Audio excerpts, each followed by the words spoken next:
أعوذ بالله من الشيطان الرجيم بسم الله الرحمن الرحيم إن الذين كفروا وماتوا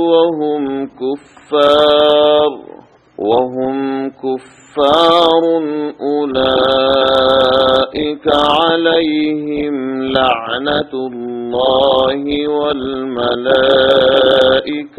والناس أجمعين خالدين فيها لا يخفف عنهم العذاب ولا هم ينظرون وإلهكم إله واحد لا إله إلا هو الرحمن الرحيم صدق الله العلي العظيم. البقرة سورة آیت نمبر 161.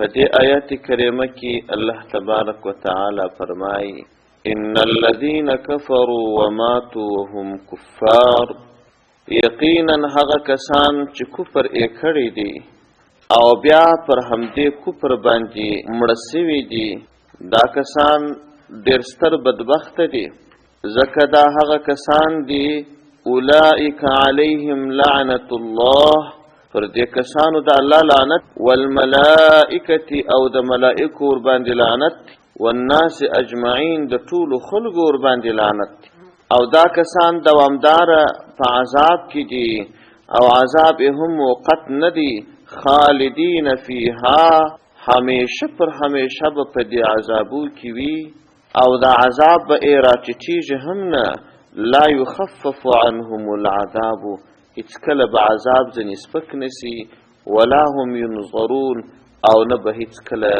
د رحمت په نظر ورته وکتل سي. رب عز وجل کفار یاد کړل او د دغه کفارو په یادېدو کې و دوه خبرو ته اشاره وکړل. یوه خبره دا چې انسانان عاجز دي، طبعا د انسان څخه ګناه کیږي، په ګناه کې تر ټولو اعظمي ګناه کفر. کله چې خلک د اسلام مبارک دین ته راسي، بیا د دې څخه کفر کېدل باید داسې وي لکه ناممکن، خو د پیغمبر صلی الله علیه وسلم په زمانه کې چې هر څه کفار و دا ټول ملامت و، خو د اسلام مبارک دین ته چې راغلل د دې ګناهونه ټول معافېدل. هغه زمانه کې دا سهولت و چې تاسو کفر کړی دی، شرک مو کړی دی، ناخبره واست، په دې خپل عقل مو الله نه دی پیدا کړی. دا دی اوس د اسلام دین د ترالی حق د تروشانه سو، د باطلو ادیانو بجې د معلومه سوه، اوس لار د تخلاصه ده. هغه محال کې د پیغمبر علیه السلام په زمانه کې کفر خو ملامتیا و، اما چوندی ناخبره و، چوندی ته د اسلام مبارک دین لاره نه و روښانه سوې، ځکه دی ته دا عیب ګڼل کېدی چې پر کفر پاته سي. یوه خبره دا ده، او دوهمه خبره دا ده چې پر دې کفر باندې بقا او د ژوند در پایه پورې چې د اسلام دین هم را ورسیږي، بیا هم پر کفر باندې پاتېدل، دا د انسان دپاره ستر نقصان دی، ستره ګناه ده. که څومره د ګشتې خو هم کفر ګناه ده، اوس چې د ټول خلک په اسلام خبر دي، اوس خو بیخي ستره ګناه ده. اما د دغه سترې ګناه دپاره د علاج لاره شته چې توبه وباسي او د دې کفر واوړي، خو د دې دپاره هیڅ لاره نشته چې یو څوک د ژوند در پایه پر کفر پاته سي او پر هغه کفر باندې مړه سي. ځکه الله جل جلاله فرمایي ان الذین کفروا، یقینا هغه کسان چې کفر یې کړی دي. ګورئ د دې دپاره د علاج لاره شته. اوس خو بیخي کفر ستره ګناه ده، ځکه خو د پلارو د نیکه څخه ټولو خلکو ته د اسلام د دین حقانیت معلوم دی. اوس که څوک کافر سي مرتد ګڼل کېږي، څه نیک اعمال چې کړي دي هغه ټول باطل ګرځېږي، ګناهونه به یې پر اوږو پاتې وي، خو نیک اعمال به یې محوه وي، او طلاق نکاح یې له منځه ځي. ډېرې غټې بدبختۍ دي. د پیغمبر علیه السلام په زمانه کې چې کفر هم ګناه وه، اما خو د علاج لاره یې وه. الله عز وجل دا ورپسې خبره کوي وماتو وهم کفار، او وماتو دوی مړه سي وهم دوی کفارون کافران وي. اولئک دغه کسانو داسې دي چې علیهم پر دوی باندې لعنت الله لعنت الله. ګورې پرون درس کې موږ وویل که چیرې یو څوک کافر کفر یې کړی وي ښکاره کافر یې بیا هم لعنت ور باندې ویل نه دي جایز. هغه وخت پر کافر لعنت ویل جایز دي چې بالیقین پر کفر باندې مړ شي. الله جل جلاله فرمایي وای پر دې کسانو چې کافران مړه سوه یوه بدبختي کړې وه چې کفر یې کړی و، دوهمه بدبختي ادا کړې وه چې د توبې لار ورته خلاصه وه، د اسلام دین ته نه راغلل، د ژوند در پایه پر دې کفر پاته سوه، دا بله بدبختي وه. اولئک دغه کسان چې دي علیهم پر دې باندې لعنت الله د الله لعنت دی، والملائکة او د ملائکو لعنت دی، والناس اجمعین د ټولو خلکو ور باندې لعنت دی. خالدین فیها همیشه پر همیشه به په دې لعنت کې وي، په دې عذاب کې به وي. لا یخفف سپک به نسي عنهم د دې څخه العذاب عذاب ورته نسپک نسي، ولا هم ینظرون او نه به هیڅ کله د رحمت په نظر ورته وکتل سي. ګورې کله کله چې پر یو چا باندې عذاب سخت سي نو یو څوک ورته ګوري اخر یې زړه ور باندې وسوځل سي او ورته ووایي چې بس دی بلا عذاب، بس دی نور عذاب مه ورکوئ. یا چیرې یو دوست راسي یا چیرې یو بل واکمن راسي، نه به د دوست راسي چې پر د عذاب سپکي، نه به د چا زړه ور باندې وسوځل سي، او نه به یو بل واکمن راسي چې دی د دې عذاب وشپوري. وإلهکم اله واحد لا اله الا هو الرحمن الرحیم. په دې آیت کریمه کې و کفارو ته اعلان دی کم چې د پیغمبر علیه السلام په زمانه کې موجود و، او بیا پر دې باندې دلیل دی په پسې آیت کریمه کې. پیغمبر صلی الله علیه وسلم به دا خبره دی ته کول چې تاسو د دې شرک عقیده ملرئ، تاسو دا عقیده ولرئ چې په ټول مځکه او اسمان کې د یو الله حکومت دی، ذره ذره شی د الله عزوجل د ارادې وتلی نه. دی به په جواب کې ورته ویل چې موږ یوازې په مکه مکرمه کې 360 بوتان ایښي دي، او ته راته وایه چې په ټول عالم کې په ټوله دنیا کې دغه یو خدای دی. دا به کله د منلو رب عزوجل اعلان ورته کوي او بیا ورپسې دلیل وایي په پسې آیت کریمه کې. وإلهکم اله واحد، وإلهکم معبود برحق ستاسو، اله معبود دی خدای دی، واحد یو، لا اله نست بل معبود بل لایق د عبادت، بل اله بل خدای نست الا هو مگر همدغه الله دی. الرحمن چې کامل رحمت کون کی دی په عام رحمت سره، الرحیم کامل رحمت کون کی دی په خاص رحمت سره پر دوستانو باندې. دا خو اعلان. اوس دلیل پر دې څه دی؟ الله جل جلاله فرمایي وای تاسو وګورئ الله جل جلاله هغه ذات دی چې اسمانونو او مځکې پیدا کړي، او داسې اسمانونو او مځکې دي که چیرې تاسې د دې کفارو څخه پوښتنه وکړي، د دې مشرکانو څخه پوښتنه وکړي، دوی به هم درته وایي چې و د الله پیدا کړي. او الله جل جلاله هغه ذات دی شپه او ورځ یې پیدا کړي دي، د شپې او د ورځو ترمنځ یې بیلوالی پیدا کړی دی. کله شپې اوږدې شي، کله ورځې اوږدې شي، او کله په شپه کې د خلکو ګټې وي، کله په ورځ. او شپه او ورځ ډېرې سره جلا هم دي، په ورځ کې تکه سپینه رڼا وي او په شپه کې توره تیاره وي. او الله جل جلاله هغه ذات دی چې غټ غټ دریابونه یې پیدا کړي دي، په دې دریابو کې د خلکو د ګټې دپاره کشتیانې چلیږي، درانه درانه بارونه پکښې وړل کېږي. او الله جل جلاله د اسمانه څخه په یو منظم شکل اوبه اوروي، په دې سره بیا مځکه راشنه کوي.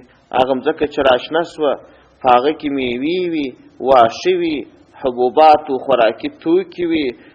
انسانانو تاسو بیا د هغو څخه ګټه لاسته راوړئ، بیا د دغه شنو ګیاو او د دغه حاصلاتو په وجه باندې په مځکه کې بې شمېره حیوانان ګرځي، هغوی نشو و نما ورباندې کوي، په هغو باندې ژوند کوي. او الله جل جلاله قسم قسم بادونه په هواو کې راالوزي، د دې هواو څخه خلک ګټې پورته کوي. ځینې بادونه دي چې په هغو باندې وریځې ټینګېږي او دغه وریځې بیا باران اوروي. ځینې بادونه دي چې خلک کښتۍ ورباندې چلوي، ځینې بادونه دي چې خلک ورته غنم وربشي او داسې نور پاکوي. ځینې بادونه دي چې د هغو په وجه باندې بیا دغه درختې د باغو حمل اخلي. قسم قسم بادونه الله جل جلاله پیدا کړي دي ستاسې د ګټې دپاره. دا ټول کارونه چا کړي دي؟ الله کړي دي. که چیرې په دې کارو کې یو څوک وایي، یو کس ادعا کوي چې یاره دا بادونه نو پلانکي بت دا رالوزولي دي، نو دا د امتحان ځای دی. هغه بت ته به موږ ووایو چې باد اوس نسته راوایلوزوه او یا سته بند یې کړه. دا ټول کارونه د درواغو نه دي، دا تش دعوې نه دي، دا د امتحان ځای دی، دا د عمل ځای دی، دا د ځای پر ځای د تجربې کار دی. ښه نو چې دا ټول کارونه الله کوي، تاسې هم منئ، نو بیا دا بوتان د چیش دپاره دي؟ دا څه کار کوي؟ دا یوازې د درواغو خیالات دي، درواغو اټکل دی چې تاسې سره برابر کړي دي. ځکه الله جل جلاله فرمایي وَإِنَّ بِشَكَ فی خلق السماوات، په پیدایش کې د اسمانونو، والارض، او په پیدایش کې د مځکې. اسمانونه مځکې، یوازې اسمانونه او مځکې نه، وما فیهما من العجائب، او هغه شیان چې په دې دواړو کې د عجیب غریب شیان سته. واختلاف اللیل، او په بیلوالي کې د شپې، بالذهاب والمجیء والزیادت والنقصان، چې ځي او راځي، شپه ځي ورځ راځي، ورځ راځي شپه ځي، ورځ ځي یا شپه ځي ورځ راځي. او وزیادت والنقصان، او د شپې په زیادت و نقصان کې کله شپه زیاته سي کله ورځ. والفلک التي تجري في البحر، او په هغه کشتیانو کې چې په دریاب کې ګرځي، او دا کشتیان د درنو بارونو ډکې دي، بیا هم حرکت کی. بما ينفع الناس، په سبب د ګټې و خلکو ته چې دی تجارتونه ورباندې کی. من التجارات والحمل، دی درانه بارونه د یو ښار څخه بل ښار ته پکښې وړي، یا خپل سفرونه پکښې کوي. وما انزل الله من السماء، او په هغه څه کې چې الله نازل کړي دي د اسمانه څخه، من ماء، د اوبو څخه، چې هغه چش دی؟ باران دی. فاحیا به الارض، پس ژوندي کېدل کی الله پاک په دې اوبو سره مځکه، بعد موتها، وروسته تر مرګ یې چش دی؟ یبسها، بعد موتها ای بعد یبسها، وروسته تر وچېدو د دې مځکې. وبث فیها، او نشر سوي غوړېدلي اوسېدلي دي په دې مځکه کې من کل دابه. وبث فیها من کل دابه ای فرق ونشر به فیها من کل دابه، د دې باران او د دې اوبو په سبب باندې بیا په مځکه کې بې شمېره حیوانان، حرکت کوونکي شیان دا ګرځېږي. ولې؟ ځکه دغه حیوانان ځینې داسې دي چې خپله په دې وښو باندې ګزاره کوي، او ځینې حیوانان داسې دي چې نور حیوانان خوري ښکار. نو دغه حیوانان چې ښکار کوي، دا هغه وخت ښکار کولی شي چې نور حیوانان په وښو باندې رالوی سي، غټ سي. نو دا چې دا باران وسي او دا واښه راشنه سي، ټول حیوانان غټ سي، چاغ سي، بیا ځینې واښه وخوري او ځینې نور ښکار کوي.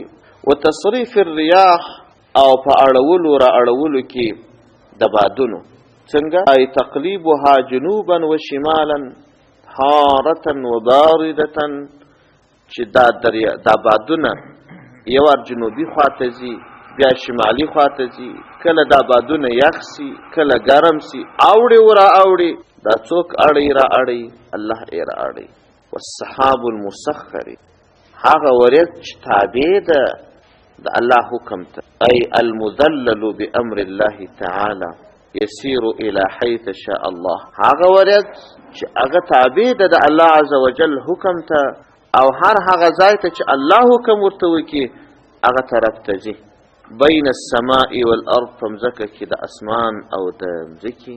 دا ټول شیان چې یاد سول، په دې ټولو شیانو کې لآیات، دلائل دی ادله دی علی وحدانیته الله تعالی، د الله پر یووالي باندې. د چا دپاره؟